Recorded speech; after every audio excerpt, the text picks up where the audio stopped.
আজকে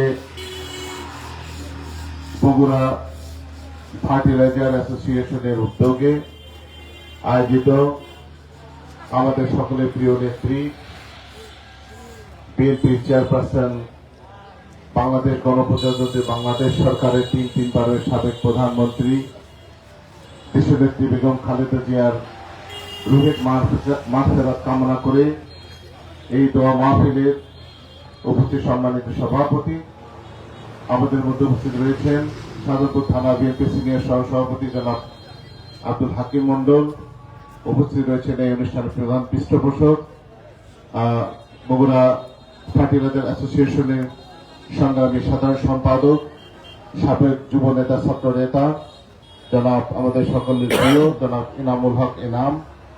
এখানে উপস্থিত রয়েছেন আমাদের আরেক ফার্টিলাইজার অ্যাসোসিয়েশনের সহ সভাপতি এবং সাবেক বিএনপি নেতা জনাব জিন্না ভাই। আমাদের মধ্যে উপস্থিত রয়েছে সদরপুর থানা বিএনপির সংগ্রামী সাংগঠনিক সম্পাদক, বগুড়া জেলা বিএনপি নেতা জনাব হারিসউদ্দিন হারেস। উপস্থিত রয়েছেন গোহেল ইউনিয়ন বিএনপি সংগ্রামী সভাপতি, সাধারণপুর থানা বিএনপির যুগ্ম সাধারণ সম্পাদক জনাব আব্দুল মান্নান সহ বিভিন্ন পর্যায়ের নেতৃবৃন্দ। যেহেতু নাম বারবার বলা হয়েছে, আমরা বলতে চাচ্ছি না। আমাদের মেহের আলম ভাই, যার উদ্যোগে আয়োজনটা সুন্দরভাবে সফল হয়েছে। আমি সেই সাথে আমার সামনে উপবিষ্ট এই এলাকার শ্রদ্ধাভাজন গণ্যমান্য বিএনপি এবং জনসাধারণ যারা উপস্থিত হয়েছে সকলকে জানাই সালাম, আসসালামু আলাইকুম ওয়া রাহমাতুল্লাহি ওয়া বারাকাতুহু। আমি প্রথমেই ধন্যবাদ জানাই বগুড়া ফার্টিলাইজার অ্যাসোসিয়েশনের নেতৃবৃন্দকে, যাদের মহতি উদ্যোগে আজকের এই গুরুত্বপূর্ণ মহতি একটি আয়োজন করা হয়েছে, তাদেরকে ধন্যবাদ জানাই থানা বিএনপির পক্ষ থেকে। আমি বক্তব্য বেশি দিতে চাই না, যেহেতু দোয়ার অনুষ্ঠান, দোয়াটাই আমাদের মেইন উদ্দেশ্য। তবে যে মহান ব্যক্তিটির রুহের মাগফিরাত কামনা করে এখানে আমরা আয়োজন করেছি, তার সম্পর্কে আসলে এত অল্প সময় কথা বলা শেষ হবে না। শহীদ রাষ্ট্রপতি জিয়া রহমান, যার ঐতিহাসিক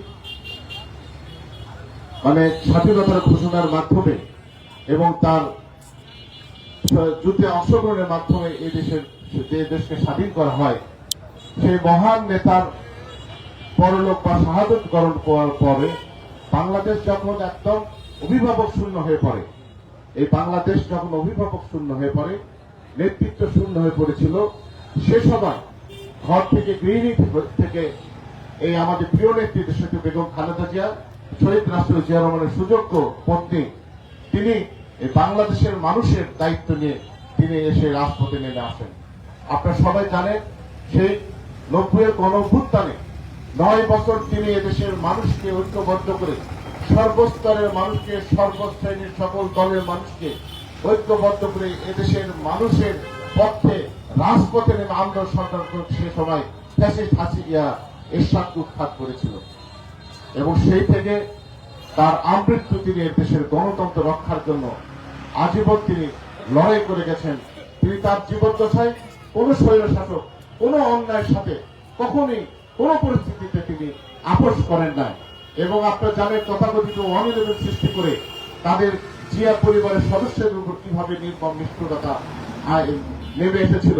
আপনারা জানেন, আমাদের প্রিয় নেত্রীকে সেই সময় বলা হয়েছিল, গ্রেফতার করা হয়েছিল অন্যায়ভাবে, এবং বলা হয়েছিল যে আপনি এদেশ থেকে সপরিবারে চলে যান, তাহলে আমরা আপনাদের পরিবারকে আমরা মুক্ত রাখবো।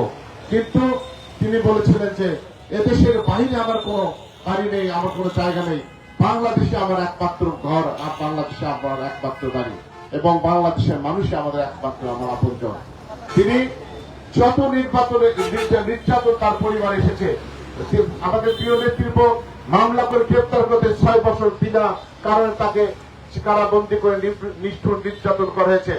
এবং আমাদের কাছে তথ্য রয়েছে, তাকে স্লো পয়জন দিয়ে মৃত্যুর দিকে আস্তে আস্তে ঠেলে দেওয়ার পরিকল্পনা করা হয়েছে। প্রিয় বন্ধুরা, তারপরেও তার সুযোগ্য সন্তান আমাদের প্রিয় ভাই আরাফাতুল্লাহ কোকোকে কিন্তু নির্মম নিষ্ঠুরতা নির্যাতন করে তাকে মৃত্যুর দিকে ঠেলে দেওয়া হয়েছে। তাকে নির্যাতন করেছে তার সুযোগ্য সন্তান, আমাদের প্রিয় নেতা, এই বগুড়ার সন্তান, বিএনপির ভারপ্রাপ্ত চেয়ারম্যান, তৎকালীন চেয়ারম্যান জনাব জনাব তারেক রহমানকে তারা গ্রেফতার করে তো তথাকথিত 111-এর স্বৈর শাসকেরা তাকে মেরে তার মেরুদণ্ড ভেঙে দিয়েছিল। ভেবেছিল তাদের জিয়া পরিবার নির্যাতন করে বাংলাদেশের গণতন্ত্রের পক্ষে রোধ করবে, কিন্তু সেটা সম্ভব হয়নি। এবং জিয়া পরিবারের কোন সদস্য নির্যাতন স্বীকার করেছে, মেনে নিয়েছে, কিন্তু বাংলাদেশের মানুষকে বিপদে ফেলে জিয়া পরিবার কখনো এই দেশ থেকে পালিয়ে যায়নি। প্রিয় বন্ধুরা, তাই বলতে চাই আজকের এই দোয়ার দিনে আমরা শপথ দিতে চাই, জিয়া পরিবারের যে ত্যাগ, আমাদের প্রিয় নেত্রী যে ত্যাগ, আমাদের প্রিয় নেতা জনাব তারেক রহমানের যে ত্যাগ, এই বাংলাদেশের মানুষের জন্য আমরা তাদের কিন্তু ঋণ শোধ করতে পারবো না। বাংলাদেশে এই জিয়া পরিবারের একমাত্র রাজনৈতিক সংগঠন নেতৃত্ব দেয় যারা বাংলাদেশের মানুষকে প্রকৃতপক্ষে ভালোবাসে, এদেশের গণতন্ত্রকে প্রকৃতপক্ষে প্রতিষ্ঠিত করতে চায়, এদেশের সার্বভৌমত্বকে প্রকৃতপক্ষে প্রতিষ্ঠিত করতে এই জিয়া পরিবার এবং তার বিএনপি দল। তাই আমি আপনাদের অনুরোধ করব, আগামী জাতীয় সংসদ নির্বাচনে আমাদের প্রিয় নেত্রী এই এলাকা থেকে আমাদের মনোনীত হয়েছিলেন, কিন্তু আল্লাহ তাকে উঠিয়ে দিয়ে গেছেন। কিন্তু এই দল থেকে এখানে একজন সুযোগ্য কর্মী বান্ধব একজন দক্ষ একজন নেতা যারা মোর্শেদ মিল্টন ভাইকে এখানে মনোনয়ন দেওয়া হচ্ছে। ইনশাআল্লাহ আগামী দিনে তার হাতকে আপনারা শক্তিশালী করবেন, তাকে আপনারা সমর্থন দিবেন, যাতে করে সাধারণপুর গাবতলীতে আপনারা তাদের উন্নয়নমূলক কার্যক্রম অব্যাহত রাখতে পারে। ইনশাআল্লাহ আপনারা ভালো থাকবেন, আমাদের প্রিয় নেত্রীর জন্য দোয়া করবেন, আল্লাহ পাক যেন জান্নাতের সর্বোচ্চ মাকাম তাকে দান করেন। আমাদের প্রিয় নেতার জন্য দোয়া করবেন, জনাব তারেক রহমানের জন্য আল্লাহ পাক তাকে যেন হেফাজত করেন, নিরাপদে রাখেন। সবার সুস্বাস্থ্য দীর্ঘায়ু কামনা করে আমি আমার কথা শেষ করছি। আসসালামু আলাইকুম ওয়া রাহমাতুল্লাহি ওয়া বারাকাতুহু। ধন্যবাদ জনাব এনামুল হক শাহীন ভাইকে।